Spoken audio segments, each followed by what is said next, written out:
Hey guys, I'm Tom, and this is Alex, and together we are The Pair. So, today we want to talk about news stations, and when I say news, I mean news is a very broad topic, so I'm going to try and scale this down a bit as much as I can to make it more easier for everyone. We're talking about stuff like BBC, what else is there? ITV, Channel 4, Channel 5, Sky. He clearly knows what his stuff is. Talking about Britain, though, aren't we? That's Yeah. British news stations. And each network has their own. There's other ones like Russia Today, Haha. Sky News Australia, Yeah, now you're Al on my territory. Jazeera, He's on my territory now because he knows I and the listen South to them. China Morning Post. And he knows them. I listen to them as well. He's going through. He's just thinking of news organisations I listen to. But yes, the point is, news influences our lives, and we hear it from all different perspectives and everything else. But what is news stations? That I think I was the one to put this on our notes things, right? That was the reason because it all different comes down to different perspectives. Now I fundamentally listen to all a range, as Alex just mentioned. I listened to South Morning Post. I did listen before the UK government got all annoyed at Russia. I did listen to Russia Today. I do listen to NHK World from Japan. I listen to occasionally, not all the time, Fox News. I'm very picky on Fox News, to be honest with you. I do not listen to Sky News. Sky News, there's a difference here between Sky News over here and Sky News Australia. Big difference.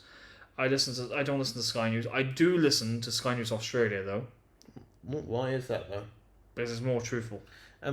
Please tell us more about that.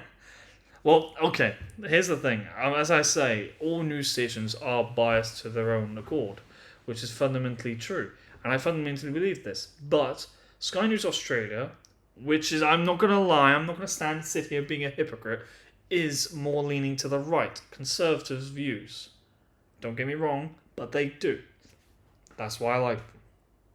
But they tell more accurate news, in my opinion, and tell you it as it is instead of some filtered liberal perspective, which is 97% of news organisations around the world, in my personal opinion. I mean, on my Mac, I have a rough actual thing of all news organisations I actually listen to, and I've actually put beside them. And if you don't believe me, Alex will back me up on this once I find it on my phone, where I actually have them all categorised into different areas as Alex, you see, of what is left wing, right wing, and so on news. And if you want me to read it, I will. For example, like say we've got GB News and the British over here. GB News is a relatively news British organisation, which is a centre leaning thing. We have The Hill, which is an America centre. We have Sky News Australia, right wing. We have South China Morning Post, as I said. They're more on the centre. We have like say CBC, sorry, in Canada, Canadian Broadcasting Centre. Basically, the BBC, same thing as BBC but Canadian, and that's leaning left. We have DW News from Germany, which I read, which is from the left. You get where I'm going with this. What about you? Well, I noticed, of course, InfoWars is in there. Yes, InfoWars is in there. Paul Joseph Watson used to be with InfoWars, didn't he? Yes, he did. And he seems initially like your kind of guy, doesn't he? Initially, Paul Joseph Watson. to a degree. To a degree, yes. He's an interesting fellow. That's all I have to say. No, I'm not. We had a bit of discussion a few hours back when we were discussing stuff, which we do often when we're together.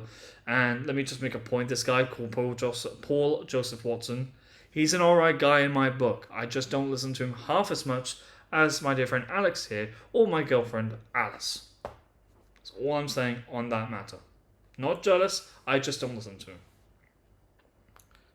He has a lot of his stuff is quite interesting. Particularly, because of course, as well as news and current events, he also does things on modern art and modern architecture. He's trying to trap me into a corner, because he knows for a fact, and this is not a truth. You probably noticed this throughout our videos. I can come across very political with things. Paul Joseph Watson and me have very similar interests. It's very hard to distinguish the two. And he thinks in his own mind that I'm jealous of his fanatic fame or whatever you want to call it. I'm not. It's just I've been like this for years and I'm not going to change. That's the best, politest way I'm saying it. If he ends up dead in the next video, you'll know why. It'll be me with a sledgehammer to his head. Well, there is a way, actually. If you sign up to this online community he's got, you can personally interact with him.